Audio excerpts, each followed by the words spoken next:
Oke lah, kita langsung mulai aja ya, sembari menunggu yang lain, nanti juga mereka masuk. Sebelumnya, Assalamualaikum warahmatullahi wabarakatuh, selamat malam semuanya.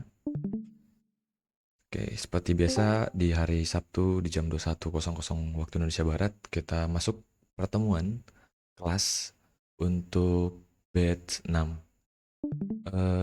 Materi hari ini masih seputar POI atau Point of Interest. Kita akan masuk ke pembahasan selanjutnya, itu di high probability POI, ya, high probability POI. Sebelumnya kan kita sudah tahu atau sudah belajar bagaimana cara mengidentifikasi bentuk, ya, bentuk dari POI yang dikatakan valid.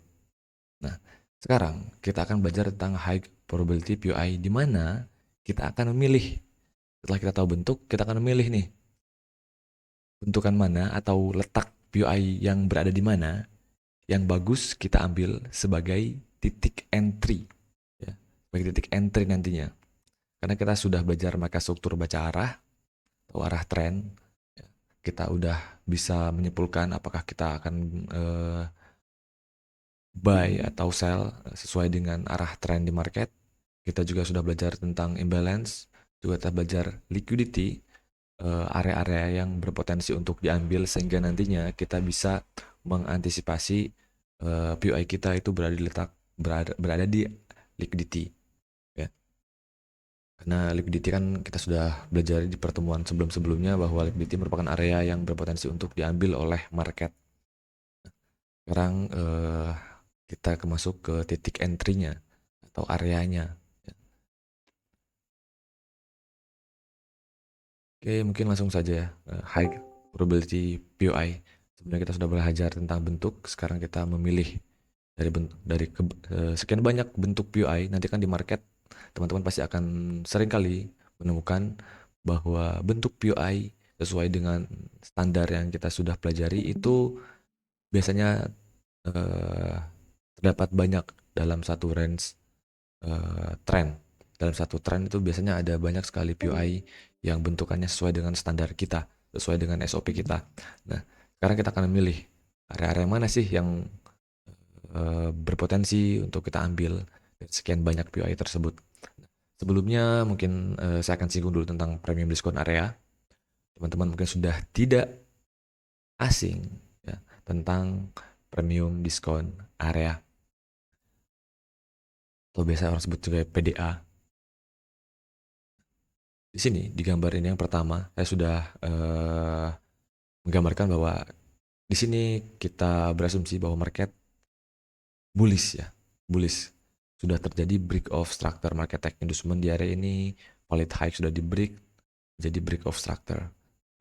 Di sini kita sudah nemu nih valid high sebelumnya di sini, valid low ada di sini titik terendah yang berhasil menembus atau break valid high, ya.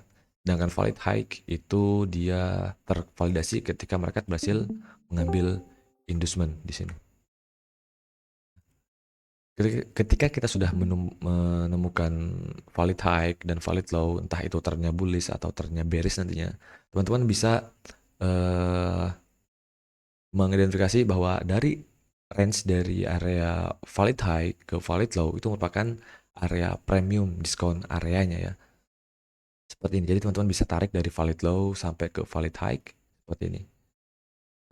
Bahwa di area atas yang hijau ini merupakan area premium, ya, atau harga mahalnya. Dengan merah merupakan area diskonnya. Diskonnya. Sedangkan tengah-tengah ini merupakan area equilibrium atau area keseimbangan. Tengah-tengah lah. Tidak mahal juga tidak murah. Area equilibrium. Nah, ini ketika teman-teman menemukan valid low dan valid high. Bagaimana kalau ternyata di sebuah tren teman-teman baru menemukan valid low, belum ada valid high, ya. Masih seperti ini. Apakah sudah bisa kita tarik diskon area? Bisa, ya. Tetap teman-teman bisa tarik dari valid low ke valid high sementara yang di sini. Ke high sementara. Ya, ke high sementara karena bisa saja market naik lebih tinggi bentuk range yang lebih besar. Nah, nanti kalau marketnya bentuk lebih tinggi jadi seperti ini. Ini tetap bisa teman-teman ambil atau gambar premium diskon area sementara jadinya ya, premium diskon sementara seperti ini.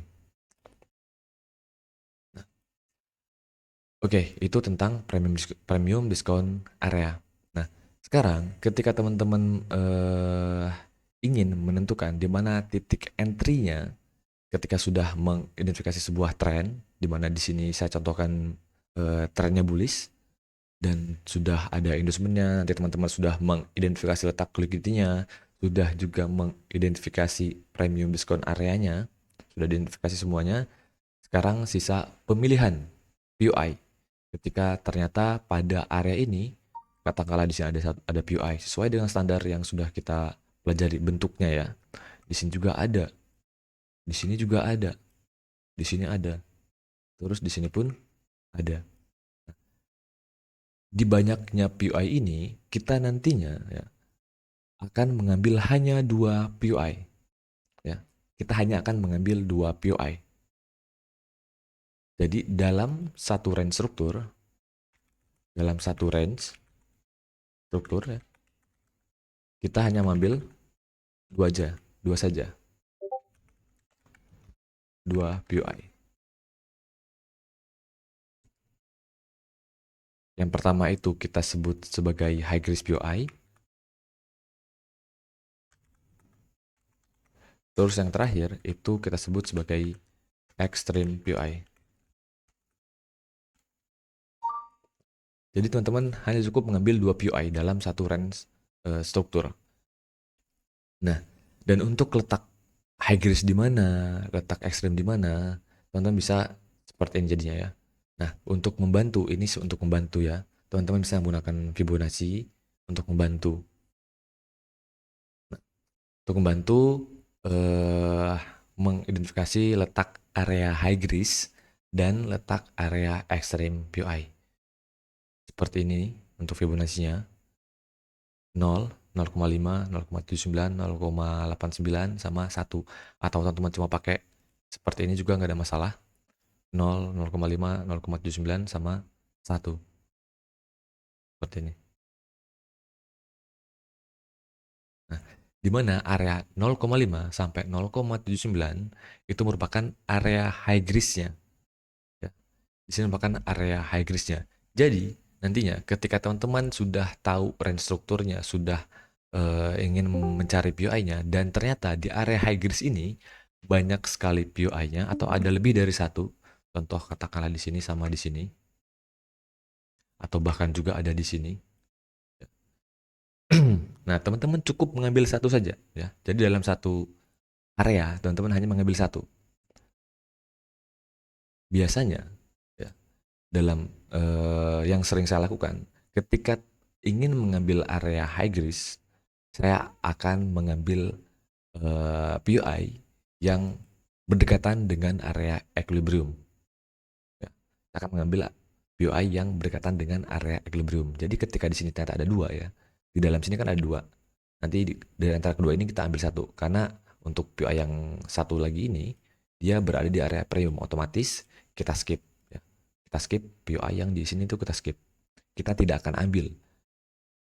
Kita tidak akan jadikan sebagai titik entry kita. Karena marketnya masih di harga mahal. Terlalu mahal untuk kita open posisi buy. Terlalu mahal untuk kita membeli di sana.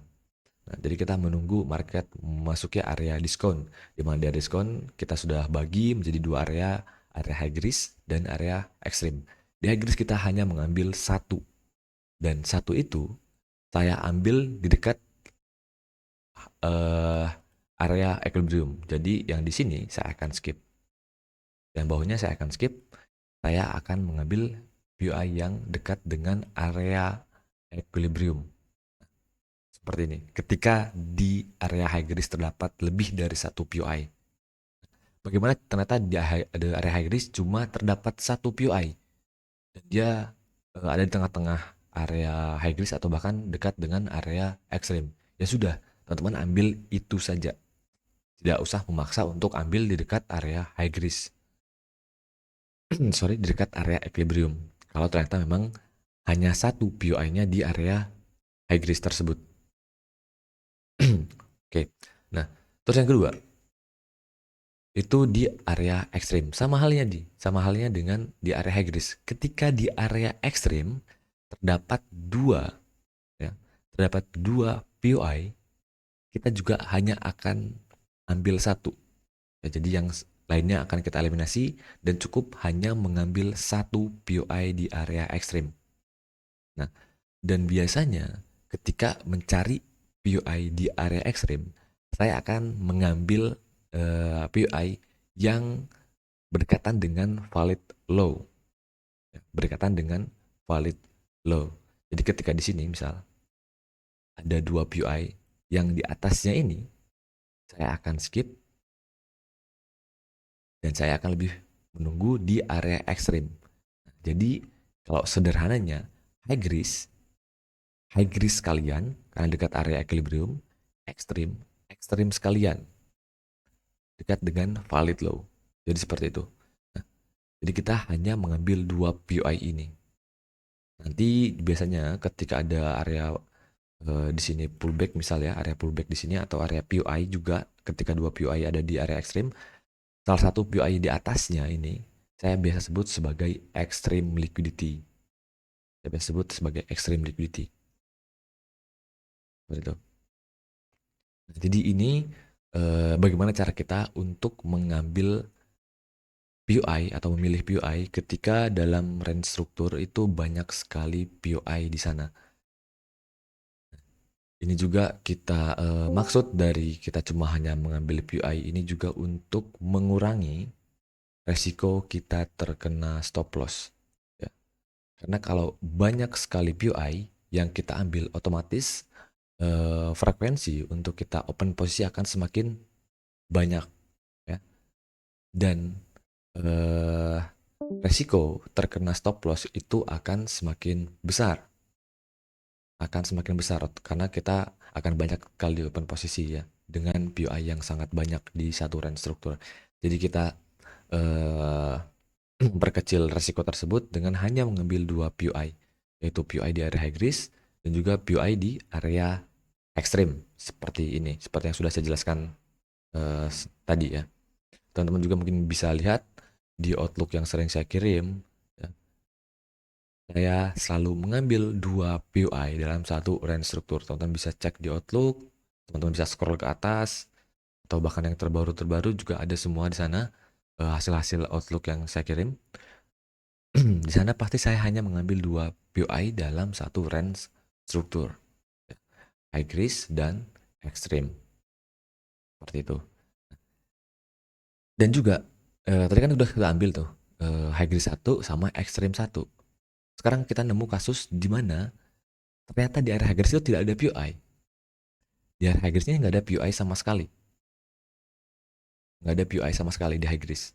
Karena di sini katakanlah berbentuk liquidity semua di area high risk-nya itu.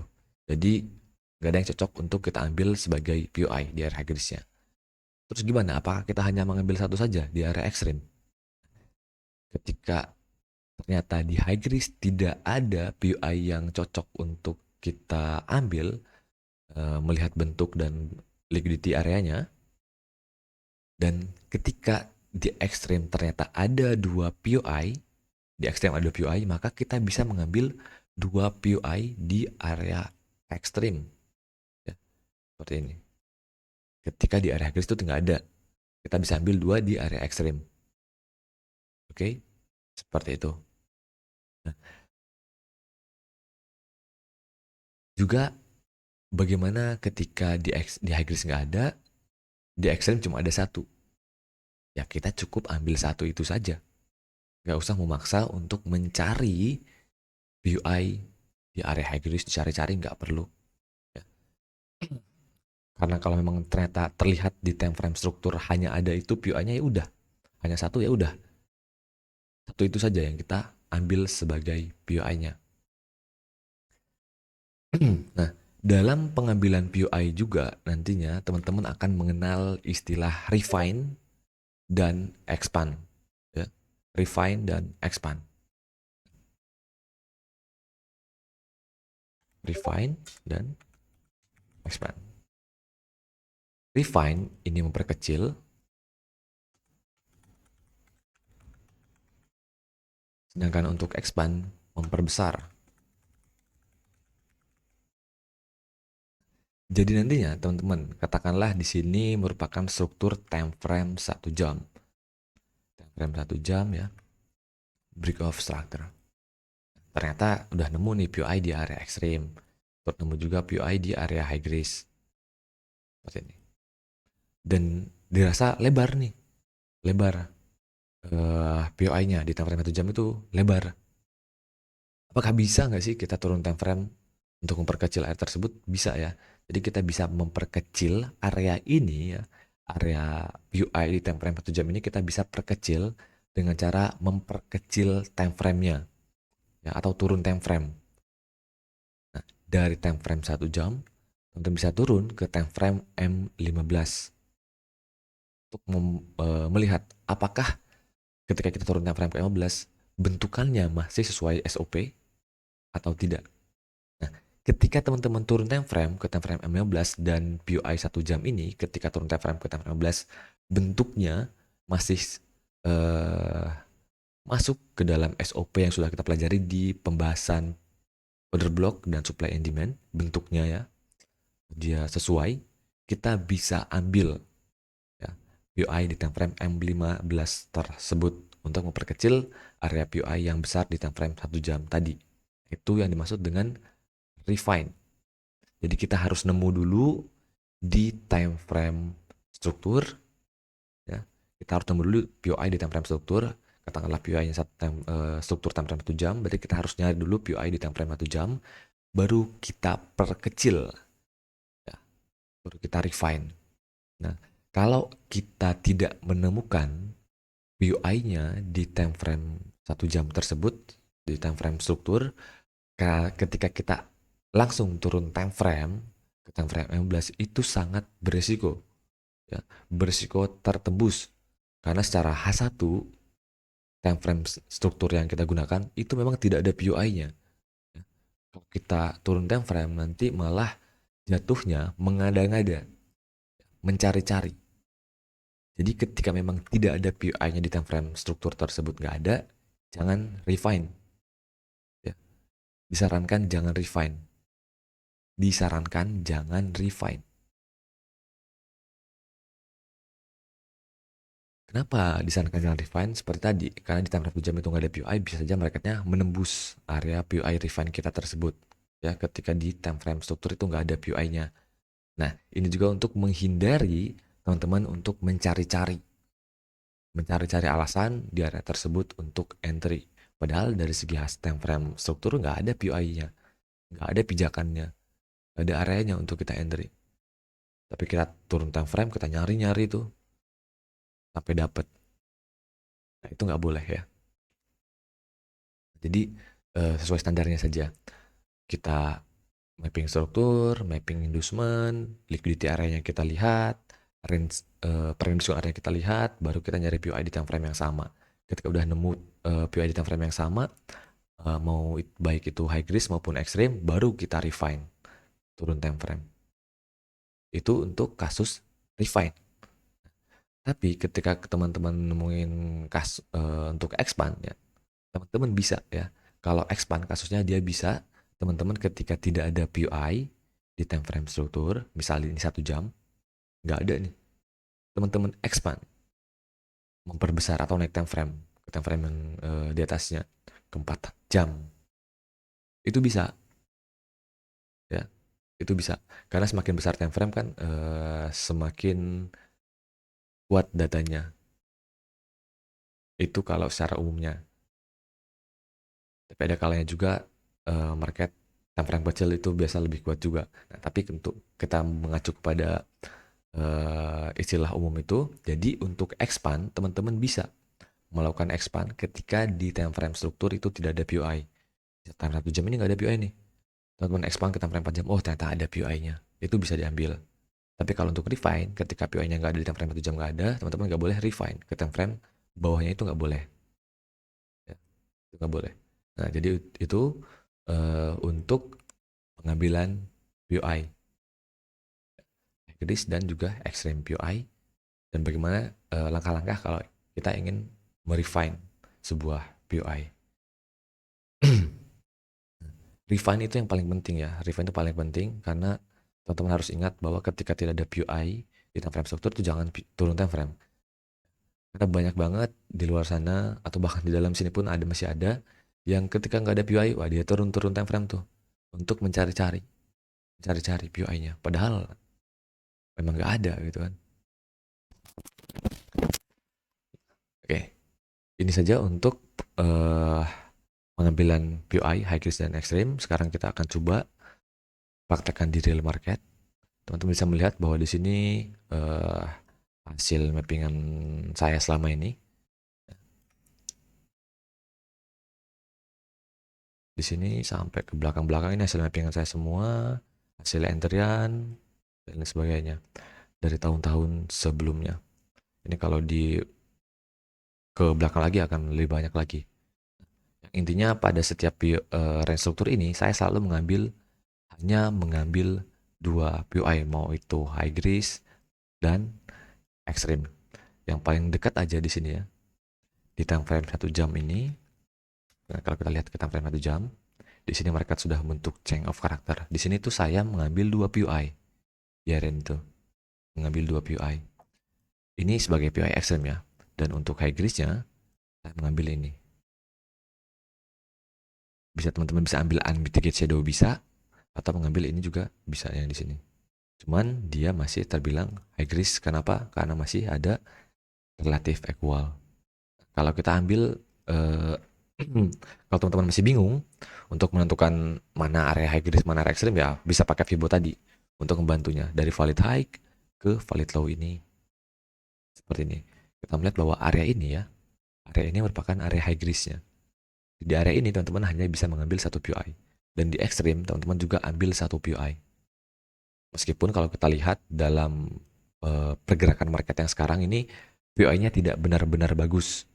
Tidak benar-benar bagus, kenapa? Karena semuanya masih berada di dalam liquidity. Ya, kalau kita ambil dari sini, ini bisa menjadi relatif, ini pun bisa menjadi area relatif, equal high. Nah, tapi karena berada di dalam range struktur, kita bisa mengambil 2 POI di area tersebut. Di masing-masing area. High 1 sama di extreme 1. Seperti itu. Hanya mengambil 2 ya. Hanya ambil 2. Sama halnya kayaknya di sini juga. Saya ambil 2 POI di dalam range struktur ini. Ini time frame 1 jam yang saya refine ke time frame 15 atau saya turun time frame ke time frame 15 di sini. Ini yang dimaksud dengan refine. Jadi ketika di time frame 1 jam, ini saya pakai bias time frame 1 jam ya. Di sini biar enak saya potong dulu seperti ini. Saya potong. Jadi seperti ini. Yang semulanya bullish, dia sudah jadi bearish. Ya, di sini ada boss, di sini ada chain of character. Kalau teman-teman paham kenapa di sini, kalau paham tentang valid pullback dan inducement, pasti sudah bisa mengetahui bahwa di sini ada struktur.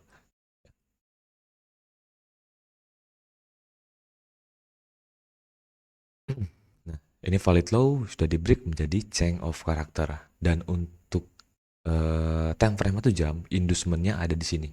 Ya, karena ini real pullbacknya. Ini internal pullback, ini internal pullback, ini juga internal pullback. Yang kita jadikan sebagai inducement kan real pullback di sini. Nah, di sini kita sudah nemu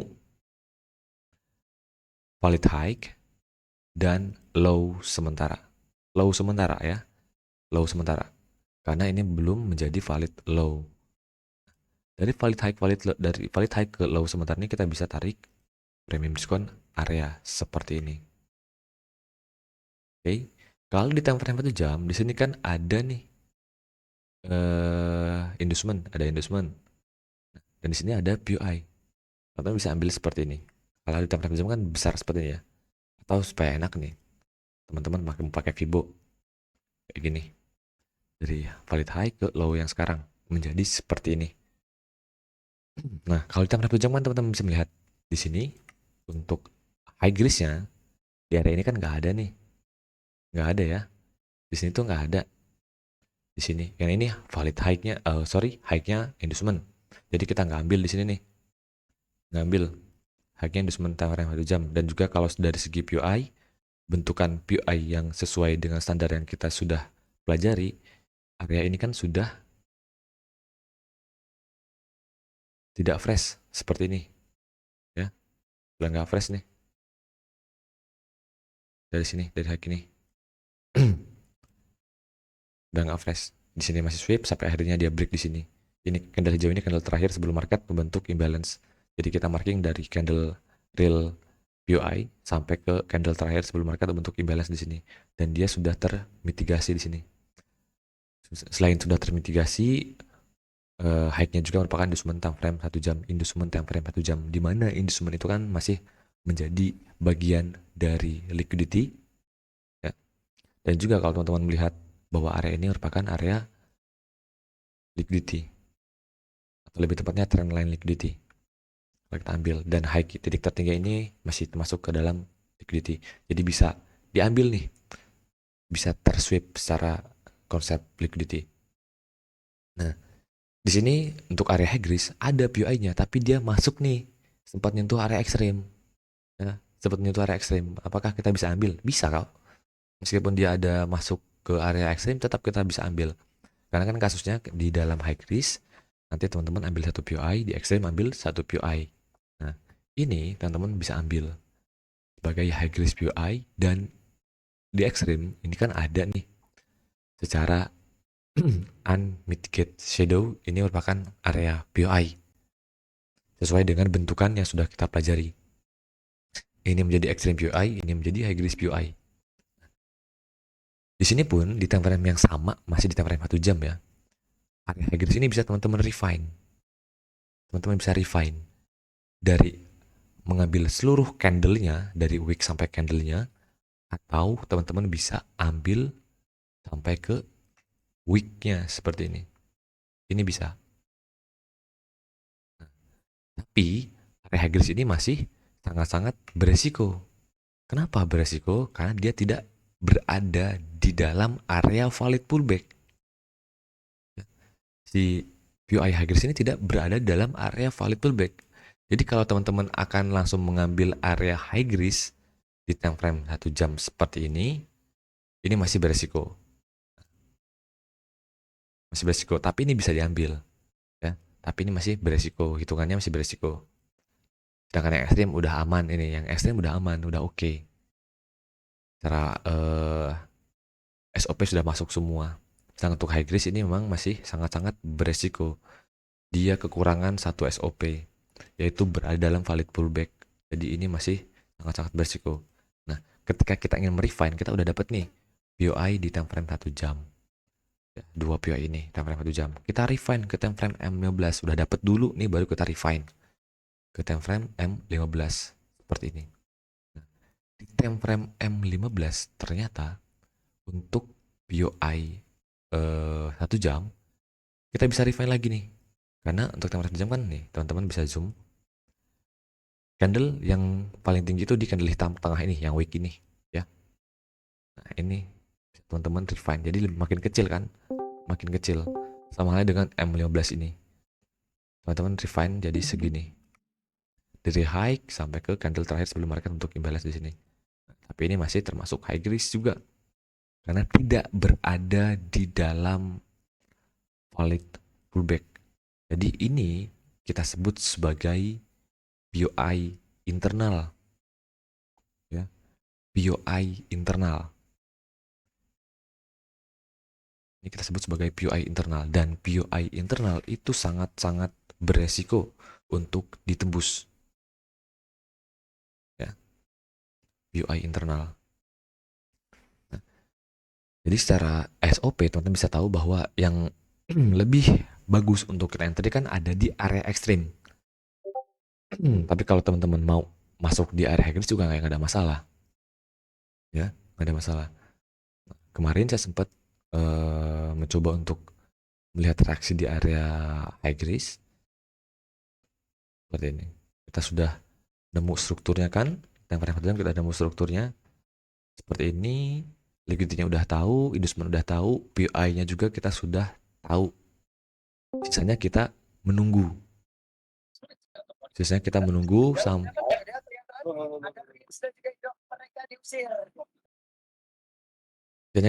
sampai market menyentuh area POI kita.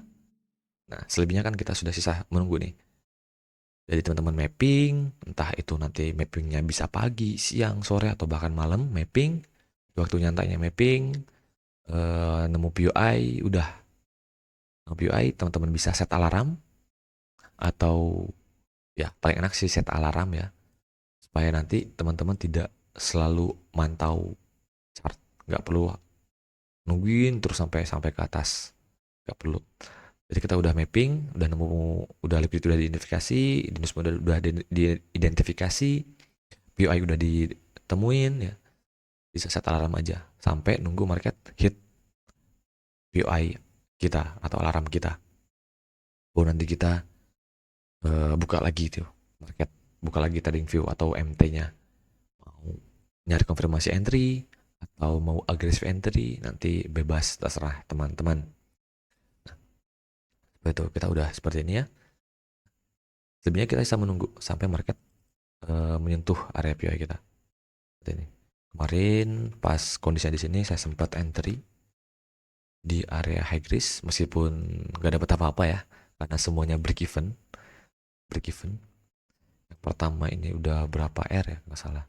Udah ini sudah 100 pips, yang ini udah 140 pips. Tapi keduanya terkena break even.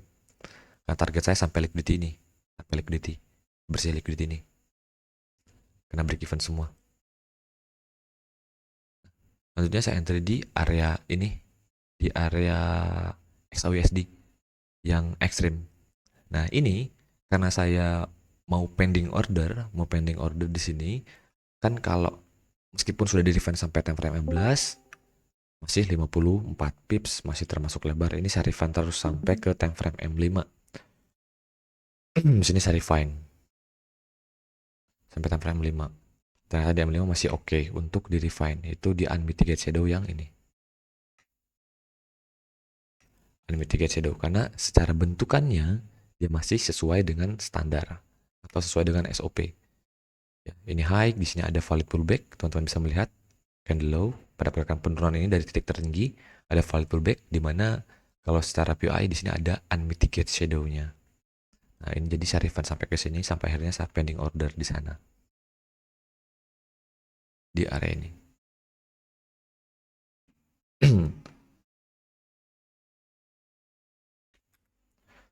Nah, ini kita belum bahas tentang top down analysis, kita belum bahas juga tentang internal struktur ya. Kita hanya bahas tentang POI-nya dulu. Bagaimana nanti kita tetap akan bahas tentang internal struktur, top down analysis kita akan bahas, tapi nanti di sini kita bahas dulu tentang high risk POI sama extreme POI. Nah, kalau lebih seperti ini, begitupun dengan sebelum-sebelumnya. Di sini ya saya ambil 2 POI, di sini pun ada ambil 2 POI, ini POI masa lampau ya. Meskipun yang high risk-nya ini jadi high risk-nya tertembus, ekstrimnya tidak terambil. Nanti juga akan saya pelajari tentang POI masa lampau, kita akan bahas juga nantinya untuk POI masa lampau. Ini materi advance untuk POI, itu di POI masa lampau atau counter POI. Namanya di sini ada high risk POI, ada extreme POI, juga ada high risk, ada extreme meskipun tidak kejemput.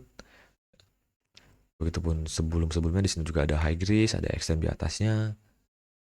Masa lampau, ini juga ada high risk, ada extreme, masa lampau, ada high risk ya. Jadi dalam satu range struktur memang saya hanya mengambil 2 POI.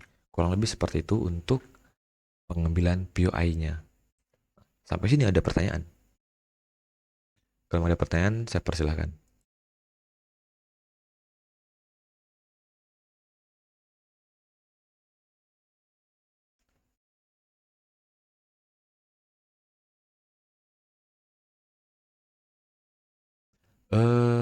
Boleh untuk open voice. Silahkan open voice kalau mau bertanya, biar lebih enak ya. supaya juga saya tahu juga tuh, bisa dengar juga suaranya seperti apa. Biar makin enak lah. Ya apa-apa, santai aja kalau sama saya. Nggak usah terlalu kaku lah.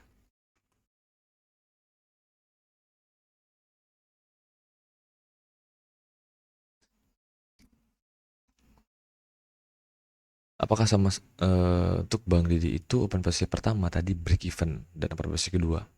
Apakah sama sama di area extreme POI ya Bang? Ini di area high grease ya.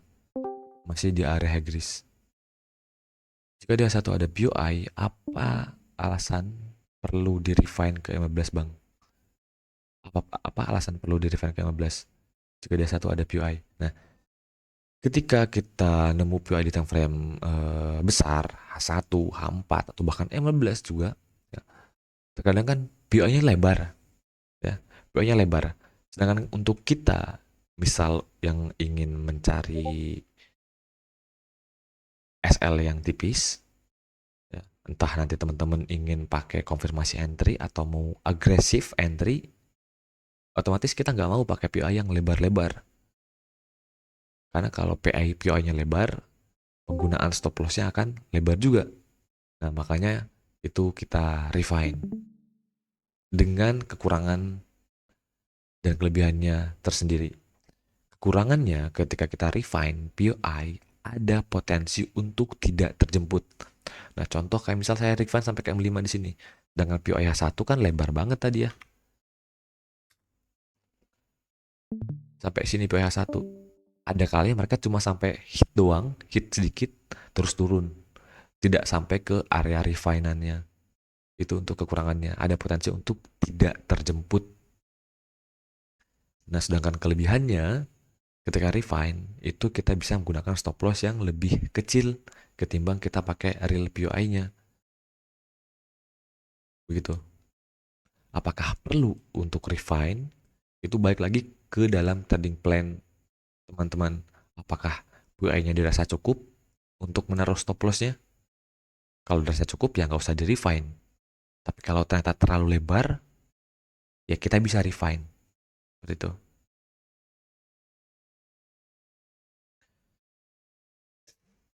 Bisa jelaskan lagi Bang soal high risk karena tidak ada di dalam valid pullback. Ya, area ini memang dia tidak berada di area valid pullback. Jadi secara SOP dia kekurangan satu tadi ya.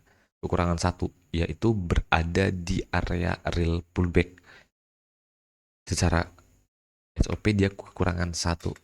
Nah, ketika dia kekurangan satu, khususnya, ini kekurangan satu itu terkhusus untuk tidak berada di area real pullback, itu ketika teman-teman ingin mengambil area tersebut sebagai POI itu menjadi sangat-sangat berisiko untuk ditembus dan juga sebutannya sudah menjadi POI internal ya, POI internal atau mau sebut POI inside juga nggak ada masalah, lebih enak nyebutnya jadi POI internal, POI yang tidak bagus untuk kita entry karena secara SOP kekurangan satu, kurang satu ya.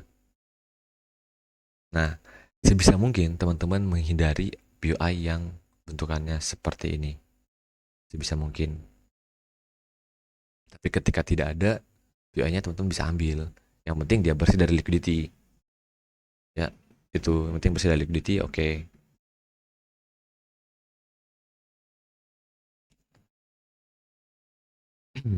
Saya mau nanya Mas Wan, Ya, silakan. kadang kan di POI itu ngambil 50% itu kenapa Mas Wan? Nah, pengambilan POI di 50% itu untuk memperkecil stop loss. Sama halnya dengan refine. Sama halnya dengan refine. Itu memperkecil stop loss. Misal, sampai 1 jam ya. Katakanlah inilah segini POI-nya. Di refine nggak ada bentukannya bagus. Otomatis nggak bisa maksa refine dong. Kita tetap pakai POI yang sebelumnya. Dan dia masih lebar nih. Masih lebar. Segini. Masih 90 pip. Siapa yang mau pakai entry 90 pip? Kalau mau agresif entry kan ya gede banget itu. Nah, caranya bisa di-refine, tapi kalau di-refine nggak ada atau nggak nemu POI yang sesuai, bisa pakai 50% POI seperti ini. Itu sama juga, 50% itu untuk memperkecil stop loss. Bisa juga ngambil di long term rate-nya juga Mas ya, kayak di M1 apa M3 gitu. Itu yang namanya, Setelah ini. ya setelah hit, itu namanya konfirmasi entry. Oh, Itu namanya konfirmasi entry. Seperti ini, saya pakai konfirmasi entry. Karena ini POIM, nanti teman-teman akan belajar tentang konfirmasi entry di pertemuan selanjutnya. Setelah POI ini. Kayak ini namanya konfirmasi entry juga. Konfirmasi entry. Saya belum jelaskan, saya nggak akan jelaskan dulu tentang ini, kenapa saya enter di sini, dan sebagainya.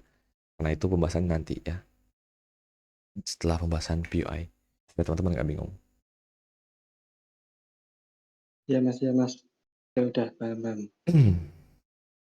Oke, Bang Pau, Bang misalnya tadi di TF struktur tidak ada POI, terus di extend HTF ada POI tapi nggak ada struktur. Gimana Bang? Nggak apa-apa, karena kita expand itu untuk mencari POI-nya. Itu bisa.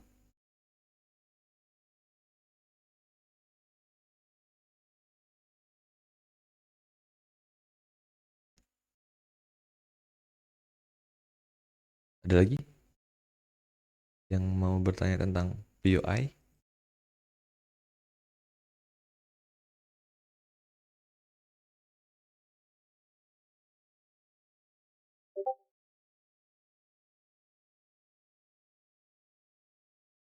Oke, silahkan Bang Huda. Oke, terus. Gini Mas Yan. Kan kalau kita mau ngambil POI itu kan sebisa mungkin kan bersih dari liquidity kan. Dalam Iya. artian itu dia itu POI-nya itu enggak di dalam liquidity. Hmm. Nah, kalau dari statement tersebut berarti kita bisa memilih antara kita mau nyari POI-nya itu di atas investment, di atas liquidity ataupun di bawah liquidity-nya. Betul gitu nggak? Iya, seperti itu. Oke. Jadi ketika teman-teman menemukan POI, ada nih POI-nya, tapi masih dalam area liquidity. Nah, itu sangat-sangat berisiko kalau teman-teman ambil. Karena secara konsep liquidity, POI yang masih dalam area liquidity itu kan berpotensi untuk diambil tuh. Berpotensi di sweep. Otomatis titik entry kita nanti kita sweep. Kita berpotensi terkena stop loss. Nah, ketika data confluence-nya cuma itu, ya, kita nggak bisa entry di area sana. Nah, biasanya seperti ini. Ada kasus juga bawahnya liquidity. Bawahnya liquidity, tapi di atasnya ada POI. Contoh saja ini ya, contoh saja. Misal, ini liquidity nih. Ini kan liquidity nih, dari sini sampai ke sini. Liquidity semua. Sebelum liquidity ini ada POI. Nah, ini bisa kita ambil kayak ini. Meskipun bawahnya liquidity. Ketika dia masuk di dalam area high risk POI maupun extreme POI. High risk POI sih lebih banyak seperti ini. Nah, kenapa kita bisa ambil ini sebagai penahan? Penahan bendungan sementaranya. Kalau POI ini jebol, otomatis kita kena stop loss kan. Nah, berarti market berpotensi mengambil liquidity ini. Selanjutnya, di POI ekstrim kita bisa nyari. Kayak misal di sini POI ekstrim. Nunggu di situ. Itu juga bisa. Jadi POI itu kita jadikan sebagai bendungan. Kayak mana ya? Kayaknya saya ada pernah entry yang bentukan seperti itu di sini. Nah, yang ini. Ini high risk POI. Di atasnya ada liquidity, di sini ada extreme. Ada break of structure, change of character.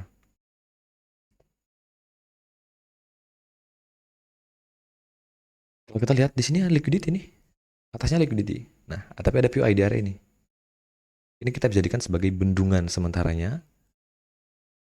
sebelum market berhasil. Akhirnya nanti kalaupun ini tertembus, ada potensi market mengambil liquidity ini, bisa kita nunggu lagi di area ekstrim gitu. Atau kalau teman-teman ingin safety, ingin lebih aman, teman-teman skip area high risk, cukup nunggu di area ekstrim. Itu juga bisa. Tapi ketika teman-teman nemuin kasus yang seperti ini, apakah bisa entry? Bisa. Karena secara bentuk POI sudah sesuai, hanya saja memang dia belum bersih dari liquidity karena di atasnya masih ada liquidity. Secara letak premium diskon area sudah masuk, area high risk, teman-teman bisa ambil. Dengan skenario ini bisa menjadi bendungan sementaranya. Seperti itu. Sebelum akhirnya kalau nanti dijebol ke atas, kita nunggu di atas. Gitu. Begitu juga bisa. POI masa lampau itu apa bang? POI masa lampau itu POI struktur sebelumnya yang masih fresh dan belum termitigasi. Nanti itu ada SOP-nya juga. Tapi itu nanti di pembahasan selanjutnya. Nanti kita bahas di sini di POI counter.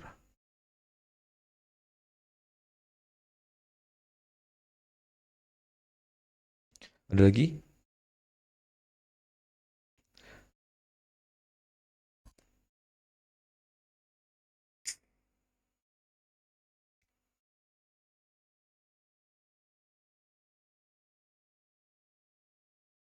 Ya, bahas 6. Ada lagi? Nggak ada?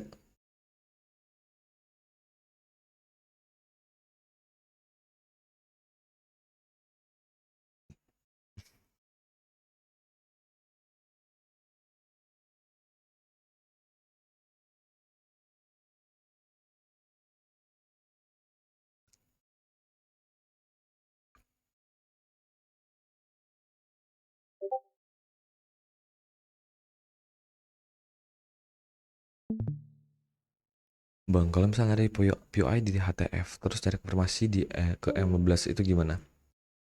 Nanti mas lebih masuknya ke konfirmasi entry ya nantilah. Untuk konfirmasi itu nanti saya akan jelaskan nanti di next set, di materi selanjutnya. Di sana nanti kita bahas eh, konfirmasi entry model, juga time frame-nya juga, pasangan-pasangannya POI. Time frame ini kita nyari konfirmasi di time frame berapa. Itu kita dibahas.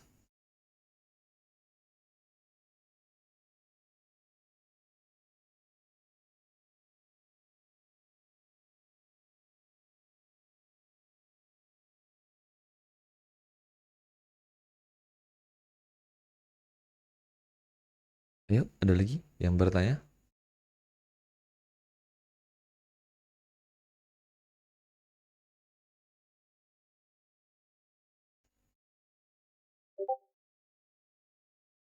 Jika sudah terjadi faktor, apakah boleh ambil POI high risk dan POI extreme bang?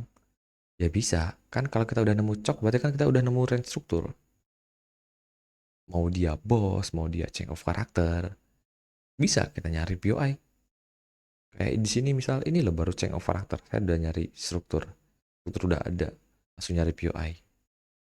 Sama halnya dengan ini udah change of character, nyari juga POI. Cari time frame 1 jam ya, change of 1 jam. Sudah langsung nyari POI. Jadi nyari POI itu nggak mesti nunggu bos doang ya, change of character itu juga bisa. Intinya kan kita tahu arah trennya.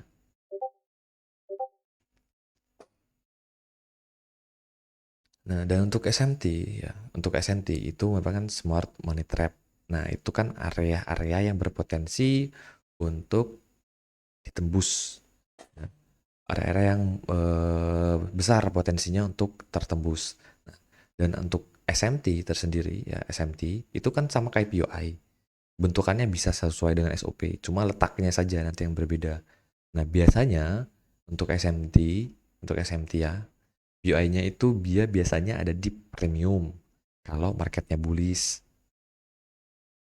di diskon kalau marketnya bearish kayak gini. Nah, ini POI-POI yang di premium ini itu yang kita sebut sebagai SMT. POI-POI yang di sini nih, yang di premium-premium ini kita sebut sebagai SMT atau Smart Money Trap. Ada juga POI yang di area high risk ataupun di area ekstrim itu berbentuk jadi SMT. Ada juga.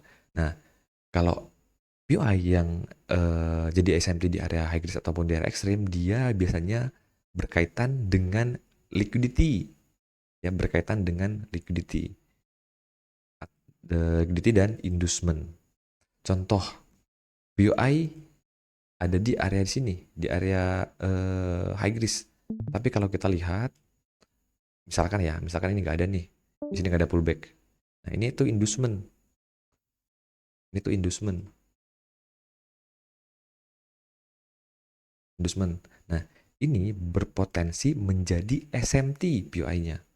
Karena low dari POI-nya merupakan inducement. Jadi kalau mau entry hanya berdasarkan ini, hanya berdasarkan POI, ada POI doang di area high risk, jangan jelas-jelas ada inducement di low POI-nya, ini berpotensi menjadi SMT. Tapi nanti kalau teman-teman sudah belajar tentang top down analysis, teman-teman bisa melihat di time frame bawahnya, ya, di real struktur time frame bawahnya, ternyata area ini masuk ke dalam SOP-nya, itu kita bisa jadikan sebagai high risk POI, meskipun low-nya merupakan inducement. Ya, itu jadi kalau hanya berdasarkan satu data di time frame yang sama, ini bisa menjadi SMT. Nah, bisa menjadi SMT, berpotensi menjadi SMT. Untuk tahu apakah ini SMT atau bukannya, kita bisa turun time frame ke time frame bawahnya untuk melihat data tambahannya, cara strukturnya. Mana lalu ya? Entry itu ini di sini. Lalu saya di sini. Area ini area berpotensi menjadi SMT karena masih berada di area liquidity. Yang ini. Lalu pakai time frame seperti ini. Trennya bearish, secara M15 inducement-nya ada di sini. Ya.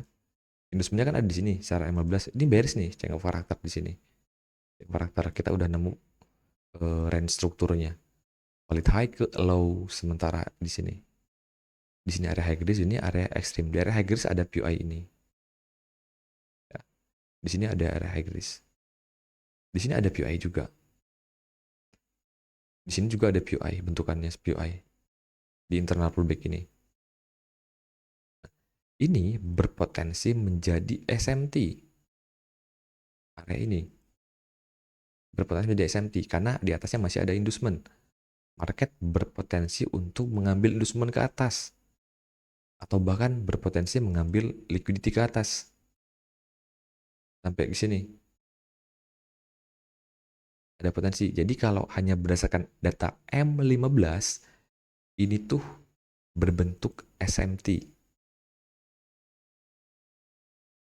Berada di bawah inducement. Berada di bawah liquidity. Kan kalau tadi inducement ada di bawah, seperti ini. Ya. Oke, kita bisa jadikan ini sebagai bendungan sementara, seperti yang tadi dijelaskan. Tapi karena di sini ada liquidity inducement atau inducement di atas, terus ada liquidity banyak di atas juga. Nah, ini tuh berpotensi menjadi SMT. Jadi data secara time frame M15 ini tuh masih masuk ke dalam SMT. Nah, kecuali teman-teman bisa menemukan data tambahannya bahwa data pendukung supaya mengambil POI ini bagus, teman bisa turun time frame. Nanti berhubungan dengan top down analysis. Ya. Karena kalau secara time frame M5 sama, di sini valid change of karakternya juga. Berarti range struktur secara M15 dan M5 itu sama. Sedangkan untuk M5 inducement-nya itu sudah ada di bawah sini. Ya. Berarti kriteria ini bisa masuk ke dalam konsep sebagai penahan sementara atau bendungan sementara kayak tadi yang saya jelaskan. Ya, karena inducement-nya ada di bawah. sudah ada di bawah sini. Ya. Jadi POI ini kita bisa jadikan sebagai penahan sementara, penahan market sebelum mengambil liquidity di atas. Karena ini masuk ke dalam area high risk, kita bisa ambil. Dan untuk ini saya tidak ambil karena sudah ambil di high risk 1, ekstrim ambil yang bersih, yang ekstrim sekalian. Jadi ini yang saya sebut sebagai ekstrim liquidity tadi. Yang ini ekstrim liquidity. Nah, jadi kalau kita turun time frame ada data tambahan dari segi real struktur, dari segi inducement, dia mendukung data kita untuk mengambil area ini sebagai POI. Jadi sudah bukan lagi SMT, tapi kalau kita hanya melihat di time frame M15, ini menjadi SMT. Atau ketika kita turun time frame ke M5, tidak ada data tambahan, data pendukung untuk kita bisa mengambil area ini sebagai POI, maka ini menjadi SMT. Yang mana intinya SMT itu area-area POI yang besar potensinya untuk di sweep, untuk ditembus oleh market. Begitu. Dan untuk memilahnya apakah itu SMT atau bukan, pertama dilihat dari liquidity-nya, inducement-nya. Seperti itu.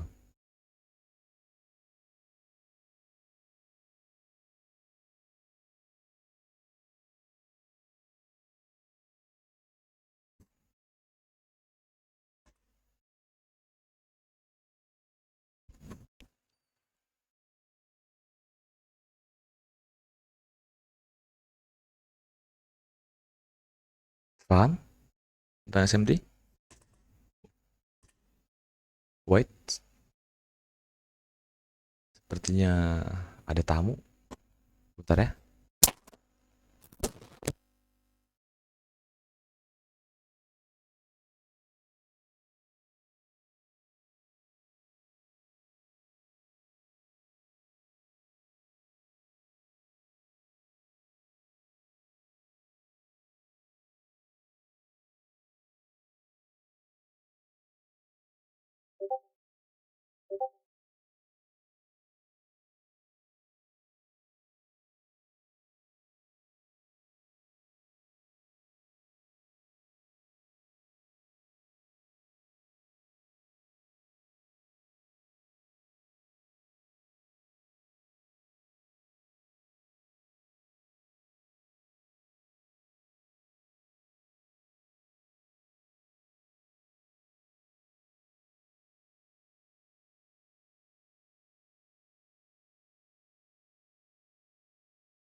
Halo, halo.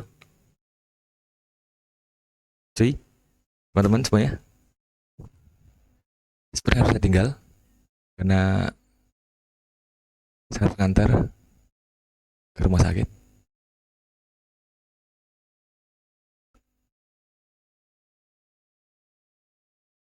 Jadi mungkin saya tinggal dulu ya. Saya Udah mengantar. Mas, oke, nggak apa-apa. Iya, saya harus nganter ini. Saya langsung off ya, langsung off ya. Saya sudah ditunggu banget ini, urgent ini. Siap, hati-hati. Ya. Oke, assalamualaikum warahmatullahi wabarakatuh. Nanti kita lanjut lah, ya. Semoga cepat, saya cuma ngantar doang.